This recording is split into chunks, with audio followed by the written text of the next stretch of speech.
नन्ही सी आंखें और मुड़ी हुई उंगलियां थी। ये बात तब की है जब दुनिया मेरे लिए सोई हुई थी। नन्ही सी आंखें और मुड़ी हुई उंगलियां थी। ये बात तब की है जब दुनिया मेरे लिए सोई हुई थी। नंगे से शरीर पे नया कपड़ा पहनाता था। ईद वीद की समझ ना थी पर फिर भी मेरे साथ मनाता था। घर में खाने के वांदे थे पर एफडी में पैसा जुड़ रहा था और उसके खुद के सपने अधूरे थे पर मेरे लिए बुन रहा था। ये बात तब की थी जब दुनिया मेरे लिए सोई हुई थी। वक्त कटा, साल बढ़ा पर तब भी सब अनजान था। मैं फिर भी उसकी जान था। बिस्तर को गीला करना हो या फिर रातों को रोना, एक बाप ही था जिससे छीना मैंने उसका सोना था। सुबह फजर तक गोदों में खिलाता, झूलों में हिलाता, फिर दिन में कमाता, शाम में चला आता, कभी खुद से परेशान, कभी दुनिया का सताया था। एक बाप ही था जिसने मुझे रोते हुए हंसाया था। अल्फाजों से तो गूंगा था मैं, पर वो मेरे इशारे समझ रहा था। मैं खुद इस बात से हैरान हूं आज कि कल वो मुझे किस तरह पढ़ रहा था।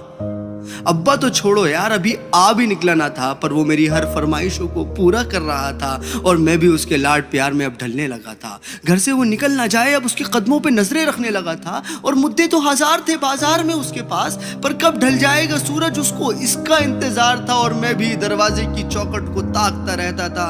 जब होती थी दस्तक तो वॉकर से झांकता रहता था। देख के उसकी शक्ल में दूर से चिल्लाता था। जो भी इशारे मुझे आते थे उससे उसे अपने करीब बुलाता था। वो भी छोड़ छाड़ के सब कुछ मुझे सीने से लगाता था। कभी हवा में उछालता था, कभी करतब दिखाता था मेरी एक मुस्कान के लिए। कभी हाथी कभी घोड़ा बन जाता था और सो सकूं रात भर सुकून के साथ। इसीलिए पूरी रात एक करवट में गुजारता था। इसीलिए पूरी रात एक करवट में गुजारता था।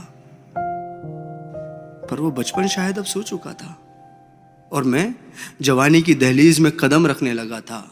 उसकी कुर्बानी को उसका फर्ज समझने लगा था। चाहे वो फिर खुद बिना पंखे के सोना हो या मुझे हवा में सुलाना, या फिर ईद का वो खुद पुराना कपड़ा पहनना हो और मुझे नया पहनाना, या तपते हुए बुखार में वो ठंडे माथे पे रखी हुई पट्टियां हो, या मेरी हर जिद के आगे झुक जाना। वो बचपन था, वो गुजर गया, वो रिश्ता था, वो सिकुड़ गया और मैं उस कुर्बानी के बोझ को उठा नहीं पाया। इसीलिए वो शहर में कहीं दूर छोड़ आया। नया शहर था, नए शहर की हवा मुझ पे चढ़ने लगी थी। अपने बाप की हर नसीहत मुझे एक बचपना लगने लगी थी। काम जो मिल गया था, पैसा जो आने लगा था, क्या जरूरत है बाप को, ये सोच मुझ में पलने लगी थी। और उधर मेरा बाप बेचैन था मेरी याद में कि कुछ रोज तो घर आजा बेटा, बस यही था उसकी फरियाद में। और मैं उससे हिसाब लेने लगा था जो दुनिया का कर्जदार बन चुका था। क्या जरूरत है तुम्हें अब्बू इतने पैसे की, अब ये सवाल करने लगा था। अब घड़ी का कांटा फिर पलट चुका था। कल तक मैं किसी का बेटा था, आज किसी का बाप बन चुका था। और हसरतों का स्वेटर मैं भी बुनने लगा था। कल क्या करेगा मेरा बेटा, मैं भी यही सोचने लगा था। अब दुनिया में ना उससे कोई आगे था, ना कोई अपना था, सब पराया था, बस वही एक सपना था। तब मुझ में एक जज्बात उमड़ने लगा था, जिस जज्बात से मैं हमेशा अनजान था कि कल क्या गुजरी होगी मेरे बाप पे। अब मुझे ये समझ आने लगा था। बेलोस मोहब्बत की मूरत होता है बाप, जो लफ्जों में ना बुना जाए और कलमों से जो ना लिखा जाए, वो होता है बाप। जो रोते हुए को हंसा दे और खुद को माजूर बना के तुम्हें खड़ा कर दे, वो होता है बाप। और ये एक मैसेज पूरी आवाम के लिए कि एक रोज तुम्हें एहसास जरूर होगा कि मसरूफ तुम थे, उम्र दराज वो होगा। एक रोज तुम्हें एहसास जरूर होगा कि मसरूफ तुम थे, उम्र दराज वो होगा। जिसकी उंगली का सहारा पकड़ के चला करते थे, आज वही छड़ी का तलबगार होगा। और जिसके सदके में जी रहे हो आज, कल वो ना रहे तो क्या होगा।